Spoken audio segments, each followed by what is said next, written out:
καλύπτουν ένα 80% της πόλης και είναι ελεύθεροι και έχουν πρόσβαση όλοι οι πολίτες εφόσον είναι δυνατή η πρόσβαση. Τώρα, τι εννοούμε εφόσον είναι δυνατή η πρόσβαση. Αυτές οι κεραίες λειτουργούν με ισχύ ή αρετή γύρω στα 100 mW. Τα 100 mW είναι μια πολύ χαμηλή ισχύ που σαν αποτέλεσμα έχει η εκπομπή να είναι αρκετά ασθενής. Επί της ουσίας, όταν κάποιος βρίσκεται γύρω στα 100 μέτρα γύρω από μια κεραία, γιατί αυτές είναι είτε 360 μοιρών κεραίες ή κατευθυντικές. Ξέρουμε δηλαδή σε ένα. Ναι. Όταν κάποιος βρίσκεται γύρω στα 100 μέτρα γύρω από μια κεραία, έχει δυνατότητα να πιάσει το σήμα.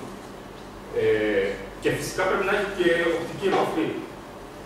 Όπως θα ξέρετε, η κινητή τηλεφωνία που παίζει πολύ μεγαλύτερη ισχύ μπορεί να φτάσει και μέχρι το υπόγειο του σπιτιού μας και η κεραία μπορεί να βρίσκεται πάνω σε ένα βουνό.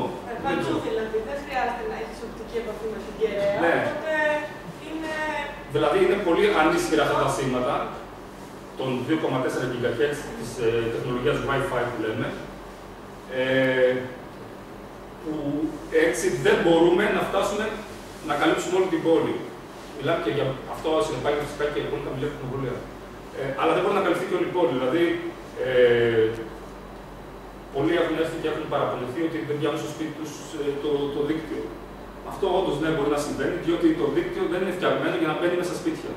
Ακόμα και ένα φυσικό εμπόδιο, άμα συναντήσει ένας τείχος ή ένα δέντρο ή κάποιο άλλο φυσικό εμπόδιο, θα το εμποδίσει, θα το ανακλάσει ή δεν μπορεί να το προσπεράσει.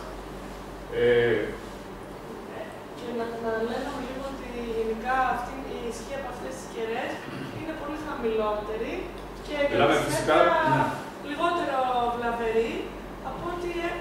Εντάξει, όχι από όλες τις κεραίες, από τις.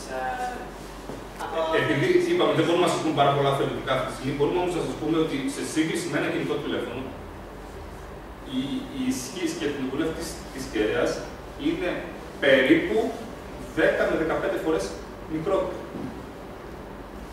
Και το κινητό τηλέφωνο έχει τη δυνατότητα, όταν είναι μακριά από την κυψέλεια, από την κεραία που εκπομπής, να αυξάνει την ισχύ του για να προσπαθήσει να πιάσει σήμα, να έχει πάντα σήμα το κινητό. Αυτό με τις συσκευές του Wi-Fi δεν ισχύει. Ή το έχουμε ή δεν το έχουμε. Η ακτινοβολία που εκπέμπεται από αυτές τις κεραίες είναι πάντα σύμφωνα με τα πρότυπα της Εθνικής Επιτροπής Τηλεπικοινωνιών και Τεχνολογίας. Τα λεπτά όρια. Ναι. Και ελέγχεται κάθε μέρα, καθημερινά, οι εκπομπές από αυτές τις κεραίες από ένα site, από κάποιους μετρητές που έχουν φτιαχτεί από το Μετσόβιο Μνημείο και εμείς είμαστε μέσα σε αυτά τα όρια.